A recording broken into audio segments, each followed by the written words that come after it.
to a bonus episode of the Craft Parenting Podcast.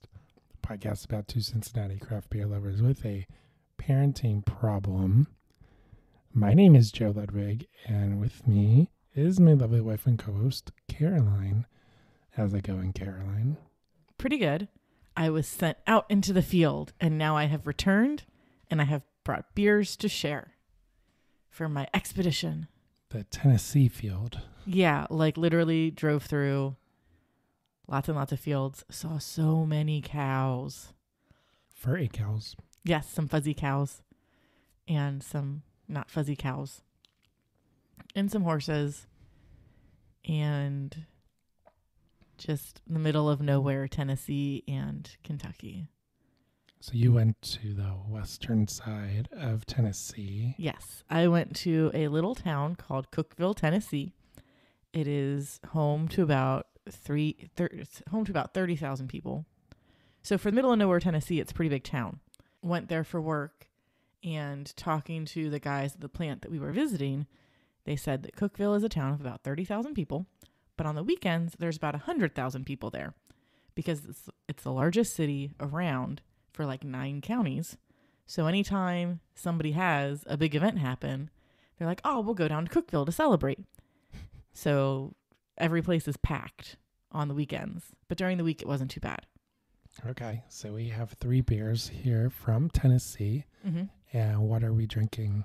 So we are currently drinking the Walkin Stick lager from Red Silo Brewing Company. All of these beers are going to be from Red Silo Brewing Company because that's the only brewery that I had time to visit.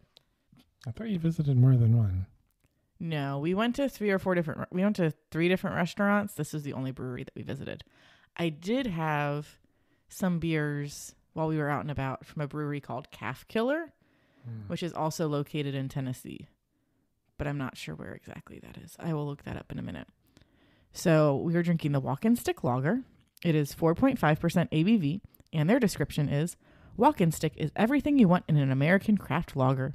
It's light and crisp, with a flavorful finish that doesn't linger, making this lager incredibly drinkable. Walkin Stick pairs well with good friends and good times. Cheers! It's Karen's favorite. I'm sure like Karen is like one of the owner's wives or something like that. Not Internet Karen.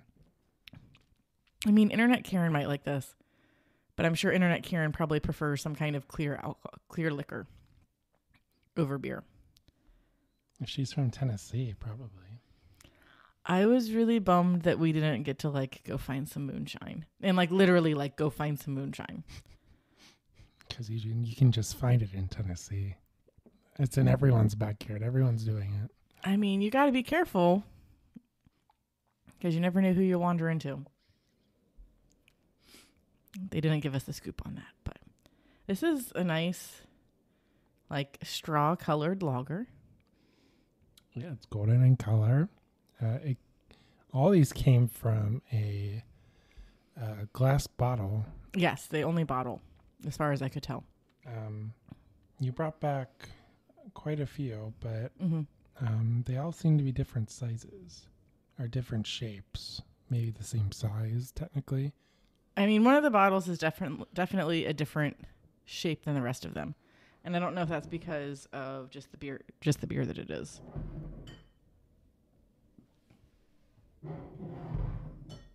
And then the other one is tall and skinny. Yeah. But these all 3 seem to be about the same. Are these, do you think they're 16 ounce? Does it say? I feel like they might be 16 ounce. Really nice bottles. They are. And so they do not say what kind of volume these are. What I do really like about their bottles, and I think more breweries could utilize this if they really wanted to, is they have just a generic Red Silo Brewing Company label on them, but then they have a smaller label that is specific to that beer. So there's like a slightly larger than a postage stamp. Oh my goodness. Words, hard, mouth, move. There's a sticker that's slightly larger than a postage stamp that says this is what the beer is with the little image and then what the ABV is. So the large label has everything else on it. And then you could technically like label all of these bottles before they hit your bottling line and then just worry about putting a little label on it on your bottling line or after the fact. But I'm not sure if you said this. ABV isn't that high. It's only 4.5%. Yeah. So comparable to any, lager. Mm-hmm. Tons of flavor. I like it. It's really good. Yeah, and this was the only beer that I brought home that I didn't have in the tap room. So I knew it was going to be kind of a toss-up getting it because I was like, I didn't taste it beforehand. But I only had time to get a flight. I didn't have time to get anything more than that to try to like... Now, granted, if I would have had more than a flight, I probably would have brought home a lot more beer. How many beers did they have on tap? About? Their website says that they have 30 different things on draft. Oh, wow. And they're all things that they make in-house. Were they a pretty big brewery? Like, could you see the tanks? Yeah, I mean, they're a pretty decent size. They've got... How would you compare the tap room to, like, the size?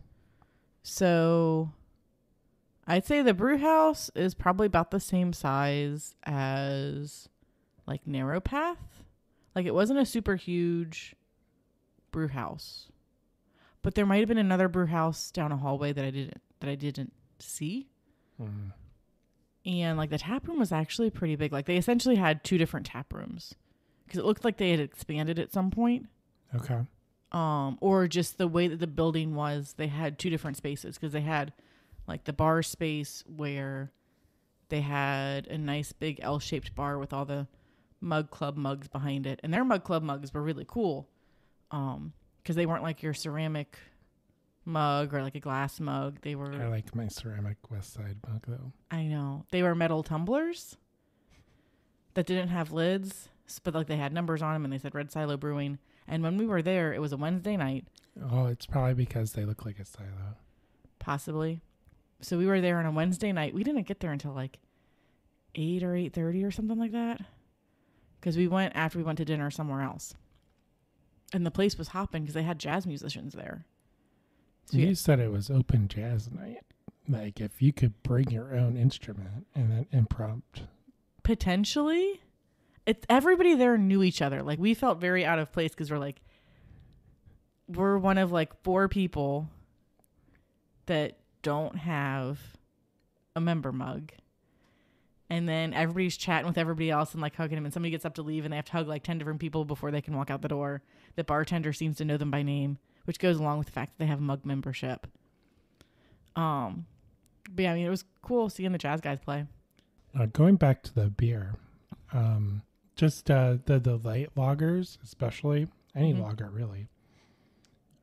They're very difficult to get right, to do it right, because there's not a whole lot going on with the lighter beers. This is a lighter lager, I would say, versus like a heavier, 5% German lager. Even those, I mean, if something goes wrong, there's nothing to hide behind. There's not a bunch of hops that you can hide behind that, take that away. So you have to be really aware of what's in your water and the ingredients that you use and the ratios and stuff like that. And this is done really well. Yeah, I'm a big fan of this. I'm very glad that I got it. But back to the tap room because I didn't finish. So they had like a giant L-shaped bar with 30 tap handles on one side of the L. Between like having tap handles like right against where you're sitting at the bar and then one's against the wall. They had 30 tap handles. And the flight menu, I liked the way they did their flight menu too, because it was a laminated sheet that had their draft beers on it. And they crossed out the ones that weren't currently available. But let me count real quick. Yeah, they had 29 beers that I could choose from. Apparently, I couldn't choose Walkin Stick or Redhead because those 2 are both crossed out. Redhead is their hot pepper beer. I almost bought one of those. I was really interested in that one. Oh, yeah. Yeah. But they like some of the stuff is like they have fruit sour currently on tap, hard seltzer currently on tap. So like you would have to ask them what the flavor is, but it's on here. So like it had the whole list of what was on the menu, And then you selected the 4 beers that you wanted, and then they numbered them. This is 1, this is 2, this is 3, this is 4. So and then when they label the tap, instead of, because like some places will do like, well, here's our 30 beers on draft, and we've never numbered them 1 through 30. And so your flight is going to say like 15, 18, 23, and 29. And good luck remembering what that compares to on the board after you've walked away, and now it's really hard to read what our menu is. This is nice because I got to keep the paper with me and know exactly what it was that I was drinking. I like how what Westside does. They make you write it down. Yeah, and that Westside does it good too. It's like a business card, basically. Yeah. A bit bigger than a business card, but maybe like a index card. Yeah. So they had 2 separate spaces essentially. They had the tap room that had the big L-shaped bar. And then you would walk down a step through an archway, and they had what was maybe their original tap room or just an expansion space. I'm not quite sure. Because it was down a big step. You could see at least part of their brew deck. They had at least 6 or 8 fermenters back there. Let me see if I can. They had at least 6. They had 6 fermenters back there. Are these fermenters like the size of the Brink fermenters? No, they're a bit larger. If Brink's like 10 barrel, these are like 15 to 20 barrel, I think. Okay. Somewhere in that range. So a good sized. Yeah, I mean, decent sized fermenters. They weren't itty bitty. And then they had a second bar in that space. So I don't know if like on the weekends they have both bars open because so many people come into Cookeville. They probably do need that. Were they the When only we were there, brewery they only had one town? open. So there are a few tap rooms in town as well. Unfortunately, I didn't have time to explore as much as I wanted to. So yeah, that's the way these things go. Yeah, there's Hicks Farm Brewery, which looks like they're probably like the second brewery in Cookeville. They don't have an easy website to get to. But Red Silo is the big one that pops up. So how close to the border were you as far as Not very. What border is Tennessee? Mississippi? Alabama? Like down south? Yeah. Actually pretty close to Alabama. Like it would take less time to get to Alabama than it took to get to Kentucky. So you were, I think. You were pretty good down there. Yeah, we were pretty far down. And it was what we did was we got to like half an hour south of Lexington, and then it was just straight state routes. West. South. Southwest. Just south. Okay. I showed your mom on Google Maps. I should probably show you too. But all of the fun places that we would go to, Gatlinburg, Memphis, Nashville. Yeah, those are all very far away. Those are all eastern Tennessee. Was it mountainous? I don't really. Not so much so. And actually, no, we are definitely closer to Kentucky than Tennessee. Let me show you this.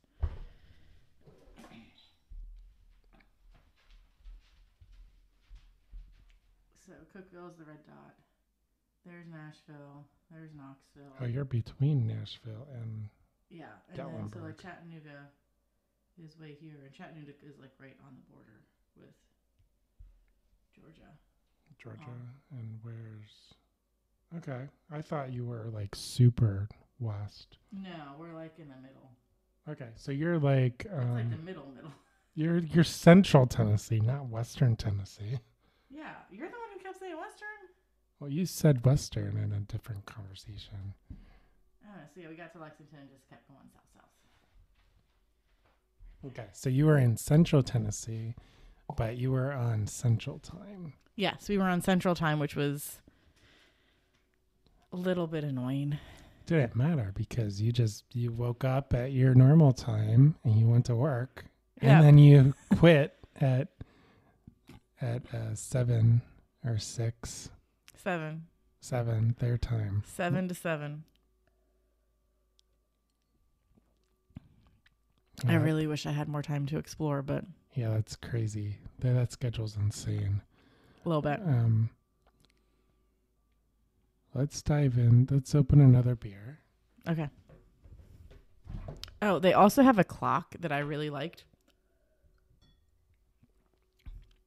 where every number on the clock was 5, because it's 5 o'clock somewhere.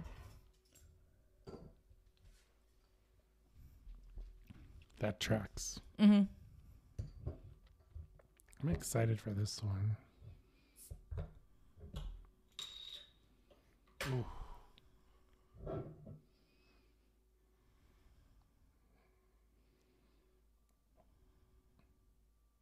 This smells really good. It was a really yummy beer. Has flavors of like root beer ish. Sure. I don't know why. So what Joe is currently pouring is a Red Oak Roasters Coffee Cream Ale, also from Red Silo Brewing Company. I did not write down the ABV for this one. What's the can say? 5. Okay, it is 5% ABV. And I'm sorry, I autopiloted. Yes, I realize it's a bottle. You knew what I meant. Well, I'm just for the listeners. Okay, yes, we got to get it right for the listeners. Their description is, it takes 2 to brew. When Red Oak Roasters Coffee and Red Silo Cream Ale meet, magical things happen. And there were also a few different local coffee shops that I wanted to go to, but I didn't have time. When you're going to work at 7. Yeah, sometimes they're not even open because they open at 7. Like Red Oak Coffee opens at 7 because, I looked at them. And they are located in Allgood, Tennessee, because we drove through Allgood to get to Cookeville because it's Allgood, Tennessee. All right, this one's an interesting one. Yeah. It's like I get some sweet. It reminds me of like a root beer. Like this, not the flavor of it, like the creaminess and. Yeah, I was super excited about this one on my flight board.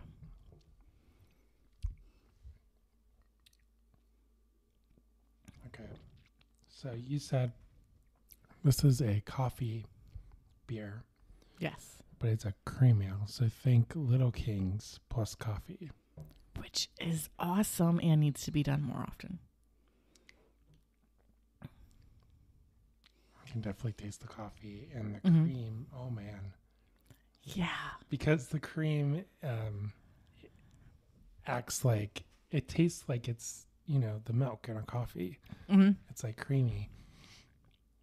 Which I never, Little Kings is a cream ale, but I don't consider it creamy, Yeah. Does that make sense? It does. I mean, we also chug those usually, so you finish it in like 3 gulps. But this, man, this is really good. Mm-hmm. Yeah, like I want more of this in my life. I wonder if they distribute. I don't think that they really do. I'm sure if I talked to one of the guys, I could convince him to send me some. Mm-hmm. I would just have to send him something in return. It's not like we have 60 breweries to choose from that are amazing or anything like that. 60 plus. I mean, we have a beer fridge too. Yeah, I mean, the hardest thing, really the hardest thing when you've got like somebody who has limited time in Cincinnati and they want to try the beer is like saying, crap, where do I send you? Because there are so many good places. Because the closest one, right? Mm-hmm. If they don't have time. Yeah, it's like go to the closest one or go to this bottle shop and get these 3 breweries. Get what you can. Speaking of bottle shops, this is a tangent. I was on the Facebook scrolling and I noticed that Mad Tree has a Bock beer not only do they have a Bock beer, but they canned it. They have it in cans. Oh, I think they said they were going to do that this year. Yeah. I don't think I've ever had Mattry's Bock beer. I mean, we probably have. It's just a matter of whether or not we remembered. I don't think they've done a Bock beer, let alone distribute. Like they're supposedly distributing it. Okay, well, let's focus on this brewery, and then we'll look at that brewery.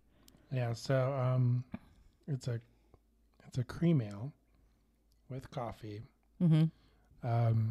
It's not in your face coffee. It's just No, it's really not. It's very subtle, and then it's very like creamy, like Cream. yes. But yeah, it's subtle coffee. You can tell that I'm the writer. Yes. With some. Yeah, it's just really good. Mm-hmm. So. And also, I wanted to have a disclaimer. I've been up since 5:30. Yeah. 5. I think he woke up at 5. We ignored him for a little bit. That's also possible. It's also possible that he did wake up at 5, and I saw that my alarm was still set to go off at 5:30, and I was like, I'm gonna change that to 6. And we have a 2-year-old. Almost. He's so close to 2, though. He basically is. And he likes to climb. And Santa, almost Santa, and Opa Santa got him what is this, a pickler triangle? Yep, a pickler triangle. And all this kid does now is climb on that thing since we've got it in the house. So I guess that's the positive. He has a positive outlet to climb. Mm-hmm. The negative side is he climbs out of his crib. But we have a twin bed that we can put in his room, and my baby won't be a baby anymore. And we're going to have a lot of sleepless nights. And he's not I'm just going to sleep in his bed with him. It'll be fine. I did that with Lily for like a week. We'll see if he listens as well as she did. I think he's a little bit ahead of her. Yeah. On that front. So back to Red Silo Brewing. From their About Us page on their website, we are happy to be known as Cookeville's and Putnam County's first microbrewery located in the historical west side of Cookeville. We officially opened our doors in 2016 with West four side, owners. west side. That was a little delayed. Sorry, you were reading too fast. We officially opened our doors in 2016 with 4 owners backing up the operation. We strive to create unique beers that stand alongside the staples. Our community is important to us, and we strive to create a family-friendly environment with our house-made sodas on tap. We also boast an internship program with Tennessee Tech University. Before opening the brewery, we operated as home brewers for quite some time, and we knew that there was something more for our brand. We proudly serve beer made from family recipes and love to support and bring together the community that has so graciously made Red Silo the local favorite that it is today. And they're the winners of the 2018 and 2019 Nashville Predators Craft Beer Festival. So you can now enjoy their beer while cheering on the Nashville Predators at Bridgestone Arena. I don't know what type of sports ball Nashville. Is it hockey? I want to say it's an ice hockey team. Yeah, I was going to say, I want to say it's hockey, but I'm not entirely sure. Usually arena means hockey. Is it NHL or whatever the Cyclones are in? NHL. So they are in the NHL, not the minor league hockey.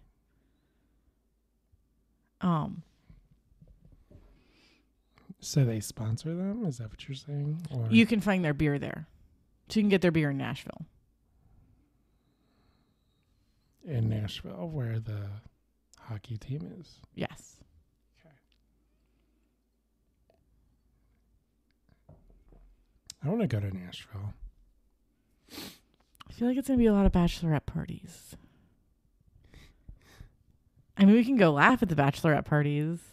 Dude, I'm all for that.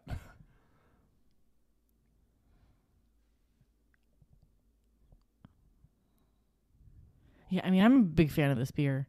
I would like more of this beer, please. Yeah, it's definitely different. I've never had anything like this, I don't think. I know something like this probably exists. They have, what was it, 50 West has? Maybe it was 50 West. They have the coffee, a blonde coffee. Several people have. Like a blonde coffee stout is like a thing that some people will do. I don't know if it's a stout. It's a blonde coffee something.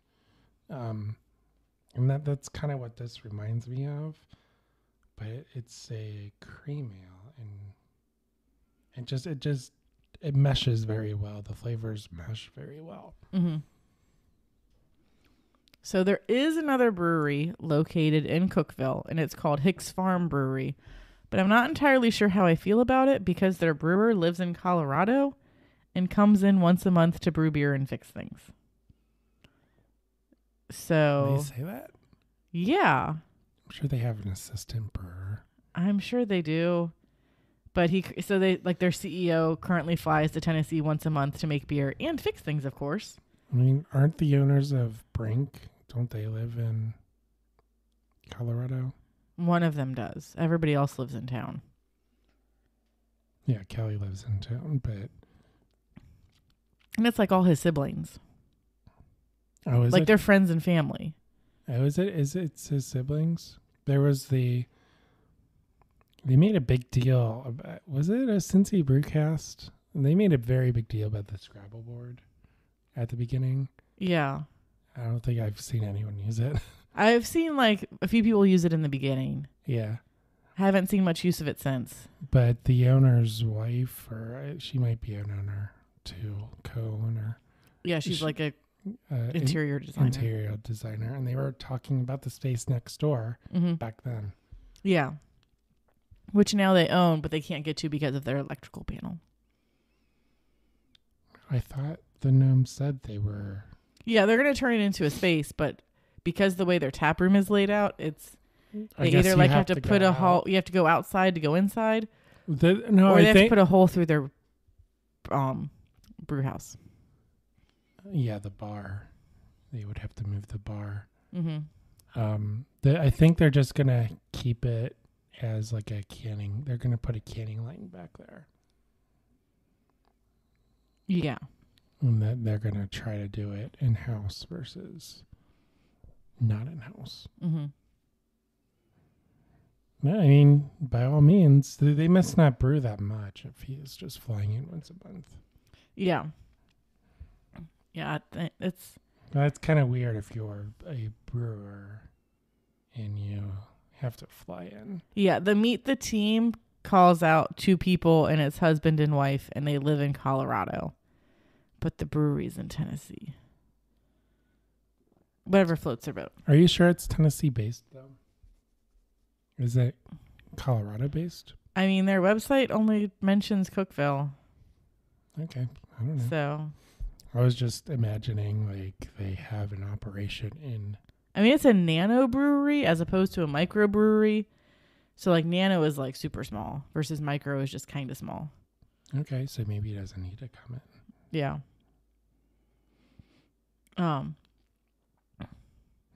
Yeah, I mean, I really wish that I had more time to explore. Like, I feel like we could go down there, like, for a few days during the week. Based on what the guys are saying, I don't think I'd want to go there on the weekend. Why is that? Because everybody else is there. You can't do anything. They're like, oh, yeah, good luck getting into these places on the weekend. Because everybody's trying to get into them. Yeah. But we went to this place called Crawdaddy's 2 nights. They had some really good Cajun food.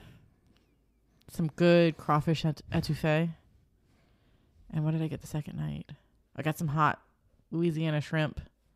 Well, they have a hibachi grill. Yeah, they have like 3 hibachi grills. 3 or 4. Was it a main brand? Like, no, it's all local. It's like we stayed away from everything that was like main drag. So we're like, where should we go for dinner tonight? And they're like, well, there's chain A or there's chain... And I'm like, those are places that we can get at home. What's local? What's good? A local hibachi. So did they make it in front of you or? We could have done that, but apparently one of my coworkers was scarred from a recent hibachi experience and didn't want to sit at the hibachi grill. So we sat at the tables. Lame. So apparently him and a bunch of his friends went out to a hibachi grill and sat at the table for somebody's birthday. And the people at the grill next to them were they were in the middle of doing the big show. And like the guy kept feeding shrimp to like one guy who seemed like he was a buff bodybuilder. And so they were like telling him, jump, jump. But apparently he thought that they said chump.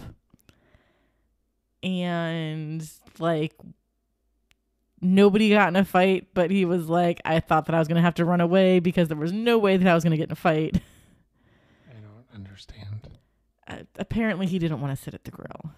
So he decided we were all going to sit at a table. What does chump mean? So chump is like, you're easily fooled. You're like a loser.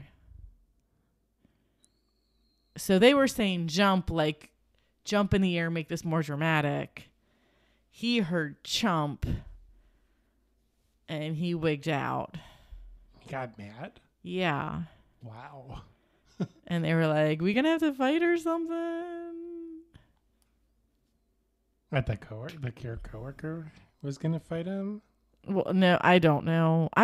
He was telling us a story secondhand. Like it was a story that had happened a few weeks ago or something. Okay.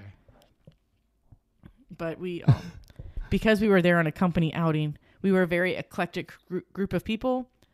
And at my company, if the highest ranking person at the meal has to be the one that pays for it, I mean, pays for it in quotes because you're going to expense it, so it doesn't matter anyway.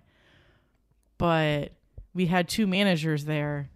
So we were just like saying, okay, which one of you is paying for the meal tonight? Like, because we ain't paying. And so when the waitress came by and was like, okay, so how are we doing the checks tonight? Like, we split them? Is it all together? And we're like, it's all together. She's like, okay. And then who's paying? And we just all stare at one of the managers. He's like, I'll pay. You sure? Yeah, I've got this. It's this much. It's okay. I've got this. And hands her his card. Like she gave him like 10 different chances to say no. Like we're going to split the bill. Yeah. Why was she like that? I don't understand. I mean, it did appear from the outside like we were mildly pressuring him. But as soon as she walked away, we were all in a fit of giggles. It's weird. Yeah, but I mean, it was nice. I would never say, are you sure? Yeah. In a billing, when I was a waiter at La Rosa's, like I would never say, how are the bills being paid? Like, are you together? Are you separate? We're together. Yeah. Right? I would never say, are you sure? Like, that's weird. Mm. That's a weird thing to say. Yeah. But it was a good hibachi place. They had really good sushi as well. And they had a Cookeville roll, which was really yummy and was deep fried. Because that's what you do when it's a local to Tennessee roll, I guess.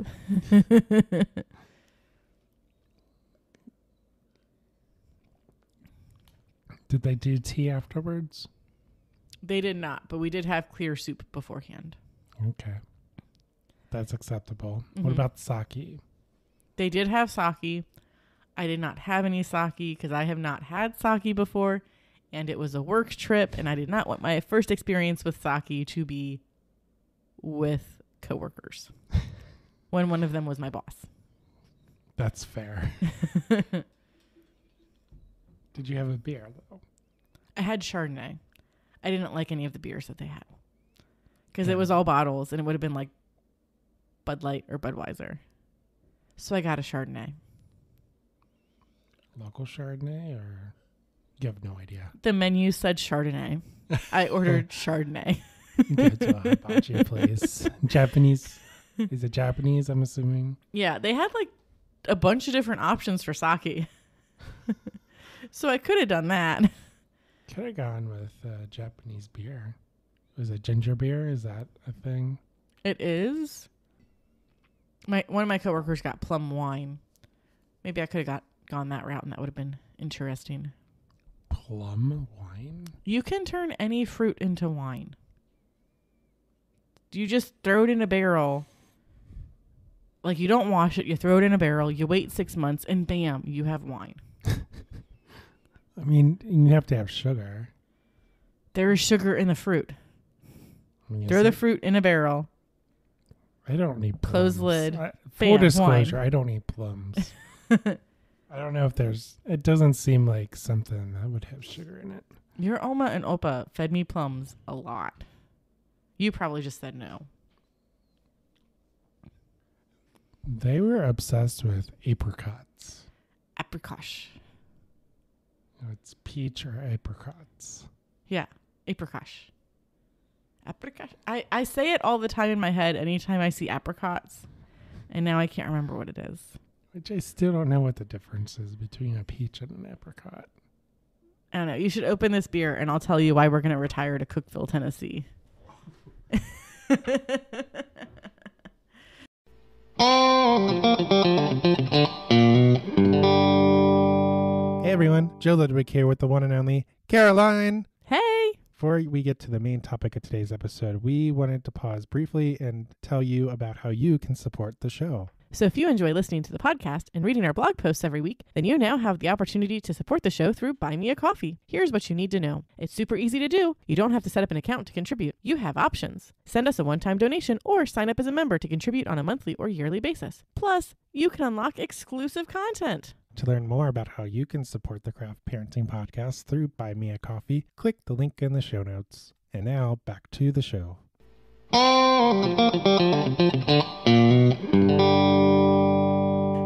So, the first night we're there, we're asking people at the plant where we need to go for dinner. And everybody is talking about this blackened tuna BLT at this restaurant called 37 Cedar. And oh my goodness, this blackened tuna BLT is amazing. We have taken customers to 37 Cedar for lunch, only for them to turn around and go there for dinner that same night. Like 37 Cedar is real good. So we're like, okay, sweet. We'll knock this out right first place we go. Because they're open Monday night. And it's right across the street from Red Silo that was not open until Wednesday. Otherwise, I probably would have gone to Red Silo like 2 or 3 times. So we go to 37 Cedar. We get a table on the not bar side of the restaurant because they've got like, it's like some of the restaurants in OTR where you've got like, this was 2 businesses, but now it's 1 business and they got an archway connecting the 2. And there is a DJ who is slightly older than your average DJ. Not like super old, but definitely older than your average DJ. How old's your average DJ? Like in your 30s, I don't know. 20s. Okay. And he's playing a lot of hits from like the 80s. And there are a bunch of folks in their 60s to 80s who are there dancing, waiting for their food to come, eating their food, and then they go back to dancing again. When we got there, they were there and they were dancing. They ate a little bit before we ate. When we left, they were still there and they were dancing. Tuesday, we go out to Hibachi. So was it good? It was good food. It was. I got the BLT, the blackened tuna BLT, because I was like, well, if everybody's talking about it, that's what I gotta get. Blackened tuna? I would never. So it's cooked. It is. I got mine medium rare. I would never get. They suggest rare to medium for cooking your tuna. Wow. That good old Tennessee tuna. There was lots of fish and seafood options for a place that is like landlocked way more than Ohio is. What? I mean, there's the Mississippi River, right? Mm-mm. No. That's on the other side. There is not tuna in the Mississippi River or shrimp. I didn't say tuna or shrimp. You said seafood. Yeah, that's river food. So we are currently drinking a P-NIT butter American Porto. Oh my goodness, I did not say that right at all. Porto. We are currently drinking a P-NIT butter American Porter. It is 6.2% ABV, and their description is an American porter brewed with a lot of peanuts. Every peanut butter lover needs to try this robust porter. And while it's not nutcase, this is a pretty good peanut butter porter. Yeah, I have something to say about that, actually. I don't know that I've seen...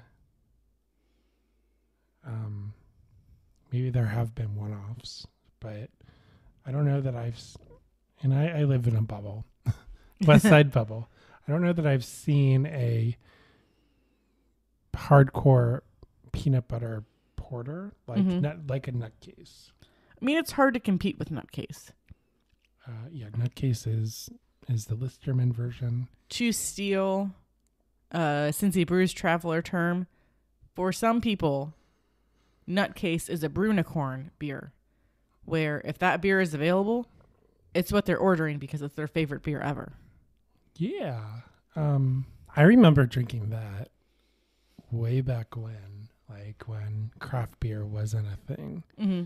I mean, it was a thing, but it was a very, like a hidden community, like a speakeasy. Like it wasn't mainstream. When Listerman literally looked like a speakeasy because the bar was sketchy as hell.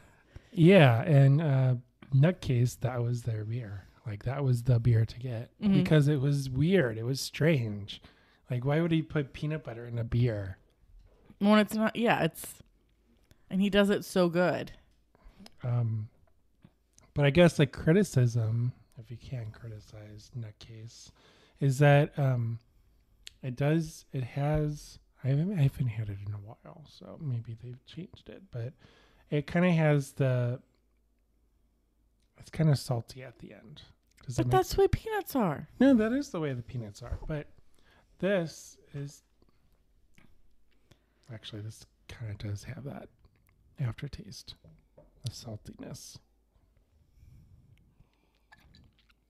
It's a really good peanut butter beer. I was nervous putting this one on my flight board because I didn't know if it would be able to hold up against Nutcase. And while I'd like to drink these side by side to compare, we don't have any Nutcase in the basement fridge as far as I can remember. No, we don't. I also don't want to be like, let me compare these two beers together so I can tear them apart. Because I'm not about that right now. Give me a week, and then we'll do that. But I got to get another bottle of this. Okay, so back to why we're going to retire to Cookeville, Tennessee.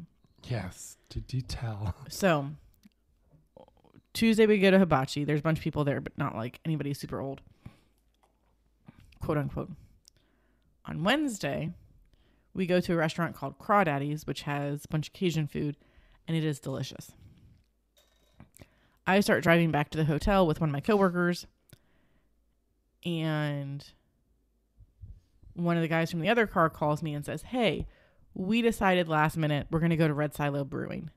Join us if you want. And I said, sweet. Okay, I will meet you guys there. So you went there twice? We only went there once. Oh. So I look at my coworker that I'm in the car with, and I'm like, hey, I'm going to go to this brewery, but we're halfway to the hotel. Do you want me to drop you off at the hotel or go to the brewery? And she said, drop me off at the hotel. So I dropped off my coworker at the hotel and drove back to the brewery. And we went to Red Silo Brewing. So I walk in, very impressive list of beers on draft. So I'm like looking at my flight list, trying to figure out what beers I want to pick. The coffee porter, the peanut butter beer, those were two big, easy picks. Cucumber Saison sounded interesting. So I got that. Let me look at my picture so I can remember what my last beer was. And I also got their Engine 509 Nitro Stout. Ooh. It was pretty good. It wasn't like... You can't bottle that. Yeah, it definitely wouldn't be the same if we bottled it. You can bottle it, not nitroed. Mm-hmm. So I order these beers, get my little flight board, walk over to my coworkers who are all drinking pint glasses, and I'm like, explore your options, people. But you do you. And they're like, whoa, you got a flight board? And I'm like, yeah. Like, I get like 3 if I had the option to, but... You got 2. I got 1 flight board. One a 4? Yes, a 4. So technically now I have had 5 of Red Silo's beers. Okay. And we can barely talk to each other because there's a jazz band playing. And like all of the patrons at Red Silo, we definitely brought down the average age. Now, I was the oldest of the coworkers that were at the brewery. But not by much. I'd say the average age before we got there was probably like in the 50s. We brought it down to like the 40s. Because we're listening to them. They sound real good.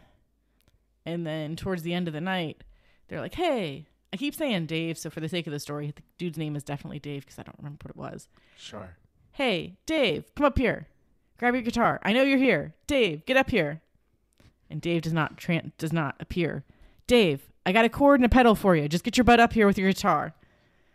And up comes Dave, this guy who looks like he is either on the worst side of the 70s or he's in his 80s. Because some people look not as great in their 70s as others. He's either in his 70s or his 80s. All right. And he is just jamming away on his guitar. So these are people that have been playing the guitar longer than I have been alive, most likely. And so we're like, I'm chit-chatting with my coworkers about the brewery. I'm like doing my whole Google search thing. And I'm like, oh, this place has been open since 2016. According to Facebook, though, they were supposed to close 30 minutes ago. Because they're supposed to close at 9. And I don't think last call was until like 10. That's when the band ended. So we hung out until the band stopped. And then I picked up some to-go beers and went back to the hotel so I could get some rest. Were you the only one that did that? I think I was the only one that got to-go beers, yes.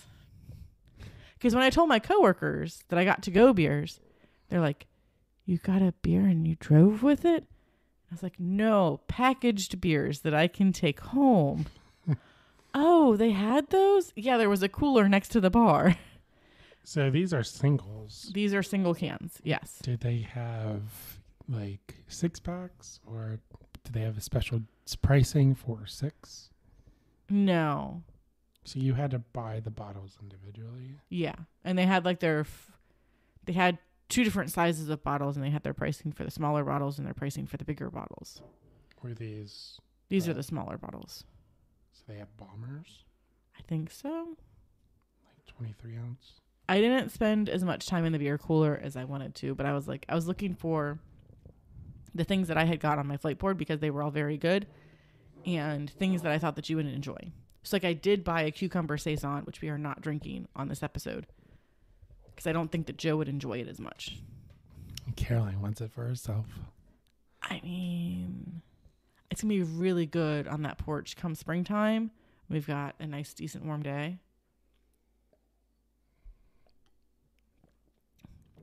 It's been kind of warm lately. Mm-hmm.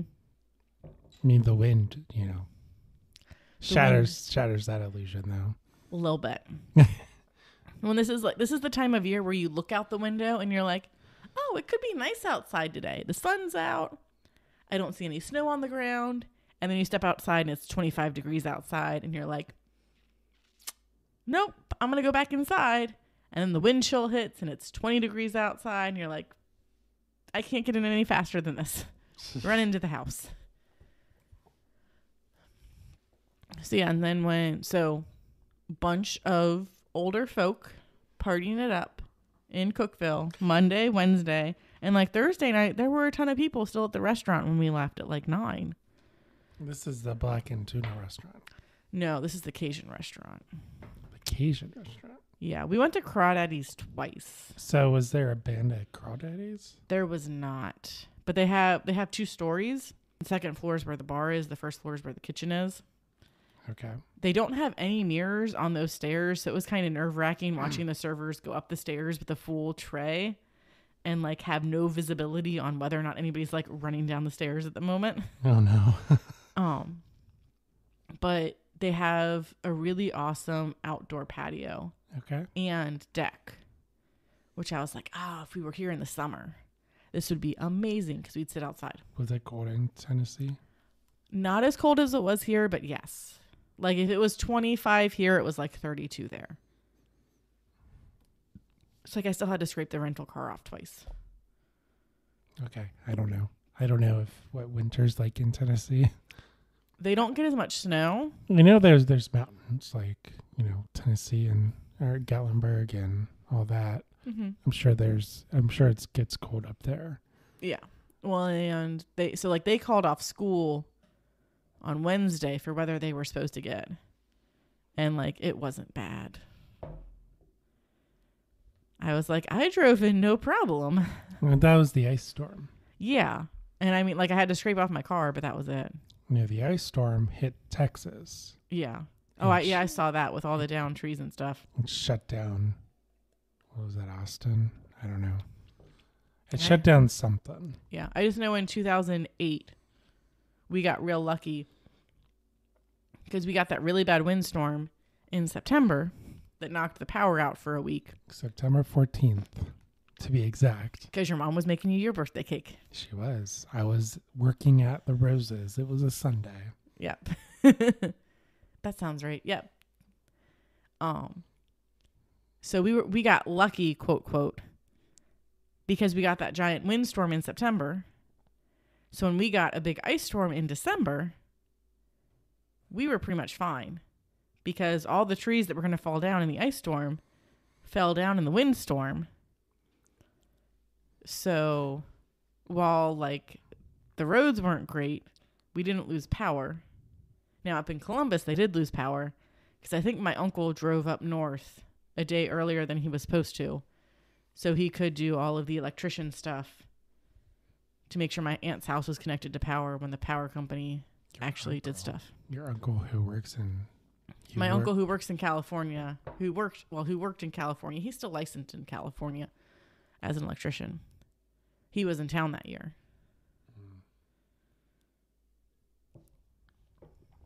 So he was doing work for his sister. Yes. It wasn't planned work. But he's not licensed. Oh, the power company doesn't care who does it. I'm confused. Are you outing your uncle? Do I need to cut that out? I don't think so. Flag. Hey, I'm wearing his shirt right now. Is it Pfefferly Electric? The electrical company with a funny name. No, that's not his tag, is it? No, Uncle Steve's is the tire shop with the funny name.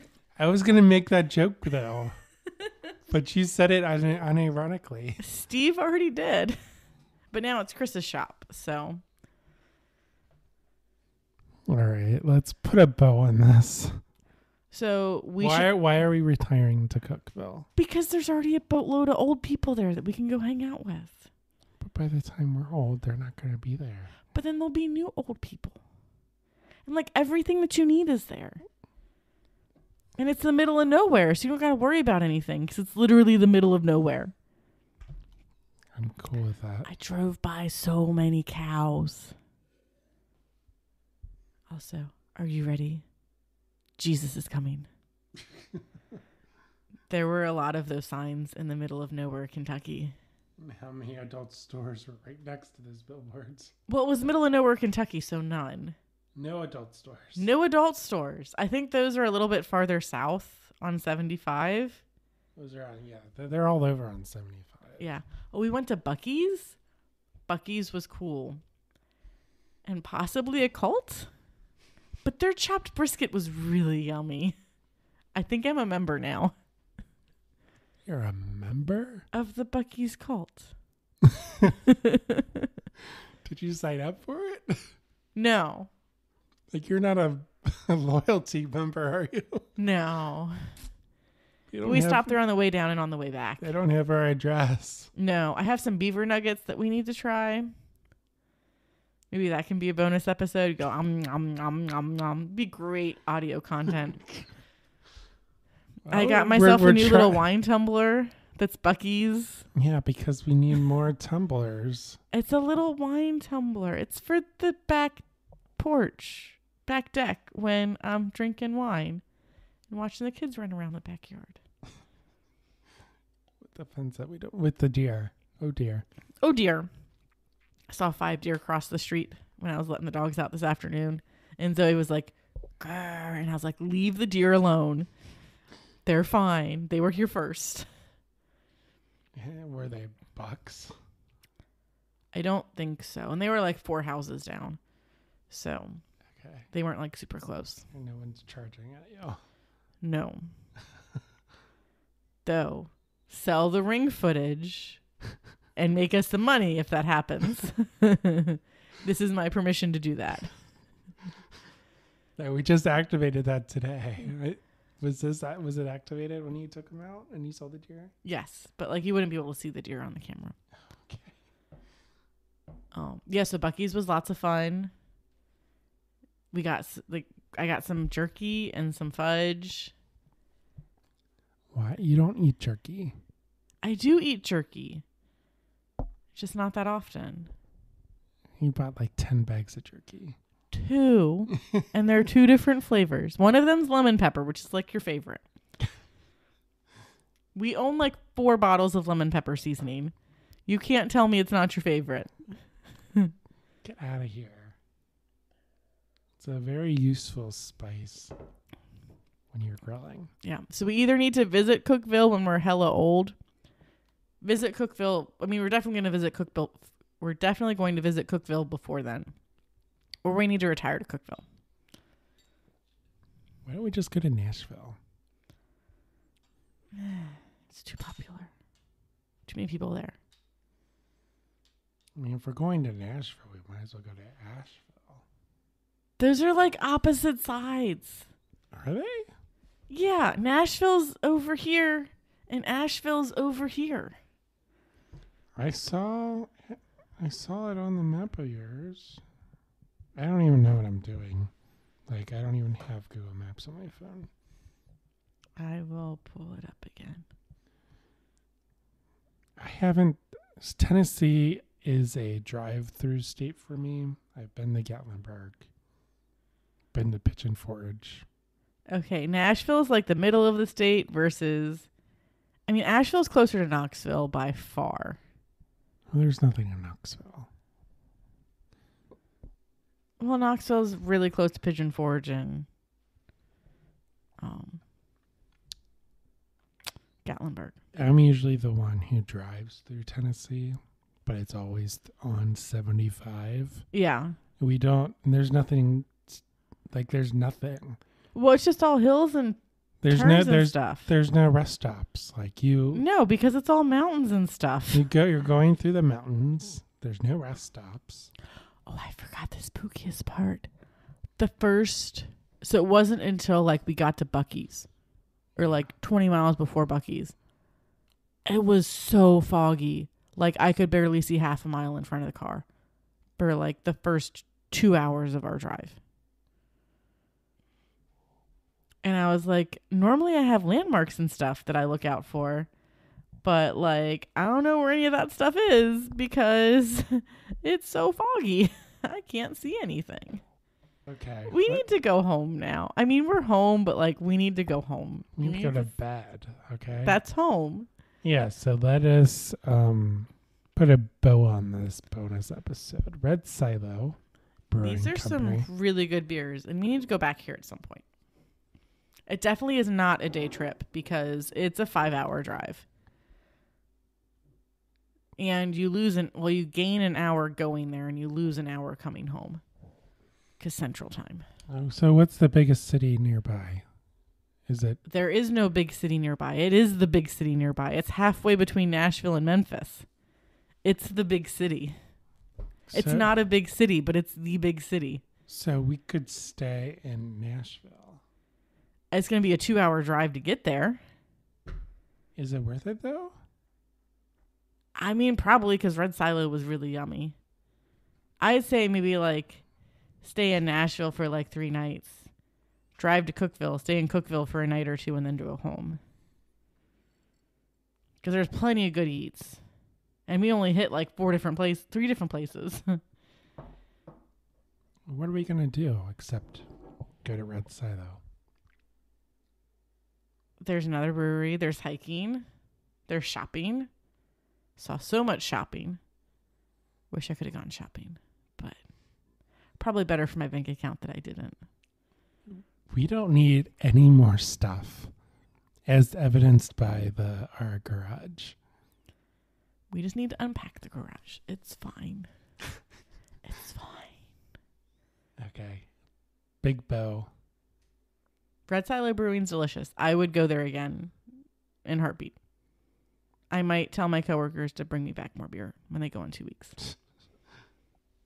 Yeah. If they don't look at you funny, do it. We'll see if they have time. Red Silo, if you're listening to this. I'm going to send some people to buy some beer or ship to Ohio. Do you ship to Ohio? You should ship to Ohio. I know it's hard, but make it happen. Make a Buckeye beer. Oh, peanut butter chocolate. That'd be so good. Or make a chocolate beer and then you can cuvee them and make it Buckeye. Yeah, why has no one done this? I'm sure people do it. People do not cuvee beers as much as they should. Like I was thinking with this peanut butter beer, it'd be really good if they had like a blackberry or like a raspberry beer and you could cuvee the two and make it like a peanut butter jelly sandwich. Not cuvee. I'm talking about Buckeye. Definitely more things need to happen with Buckeyes. Especially in Cincinnati. I guess maybe it's happening in Columbus because like I've never OSU, but I've never seen a Buckeye beer. You know, chocolate peanut butter stout. You can market it as a Buckeye. Yeah, somebody needs to do that. No one has. I have never seen a Buckeye beer. Somebody make that happen right now. Maybe there are chocolate peanut butter beers. There's not like a whole lot of peanut butter beers though. Oh no. Make it happen. Okay, we need to go. Okay. If you like what you hear, we are on all the social media platforms. Make sure to like, follow, subscribe. At Craft Parenting Podcast. Yes, at Craft Parenting Podcast. Go to our website, craftparentingpodcast.com. That's where the show notes are. Leave us a rating or review on Apple Podcasts or your podcatcher of choice. It's what helps our show grow. Share the show. If you don't like this show, listen to like 10 more. And then decide whether or not you don't like the show. And if you have any complaints about the show, you can send them to @RagingHop on Twitter. He appreciates that. He really does. I am at Caroline Creates Crafts on Instagram. And I'm at Craft Parenting Joe on Instagram. And with that, I'm Caroline. And I'm Joe. See you next time on the Craft Parenting Podcast.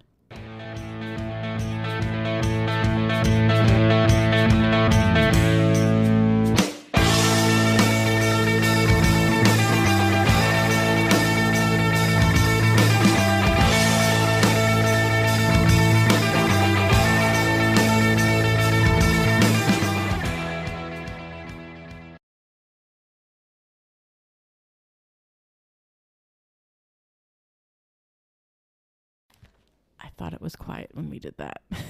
You what? I thought it was quiet when we did that. Because you didn't hit the button. Well, I'll hit the button. In post. You'll do it live. We'll do it not live. We'll Yeah. do it in post. Yeah. Is it bad that I still quote Bill O'Reilly doing that? I still quote a few things from The Soup. Even though The Soup's not really a thing anymore, I think. Is the E Network a thing? Probably. I don't know. It should not be a thing. It should not be a thing, but maybe. That's what The Soup was on, right? Yep. The Joel McHale show with Joel McHale was pretty good on Netflix, but that's like, it's hard to do that on a streaming platform when you're going off of like what happened in the last week of real life. He did it weekly though. He did. That was like the only that I think Netflix was starting to do weekly shows Mm-hmm. because they were starting to figure out that people were subscribing monthly for specific shows. And then saying, peace out. Yeah, they would just watch Stranger Things and then pay for a month. So they started to do weekly, and I don't think it worked. So they just continued to drop. But the Season Joel drop. McHale show with Joel McHale. I'm more just like the format of making fun of what happened in TV the last week. Yeah. Crack is whack. I don't know why they didn't. It was basically the Community. Yeah. Like, It was the Community and the Soup mushed together. It was the Community Soup. 6 seasons in a movie. 6 seasons in a movie. I thought they got their movie. I don't remember. Possibly. All right, bye. Bye.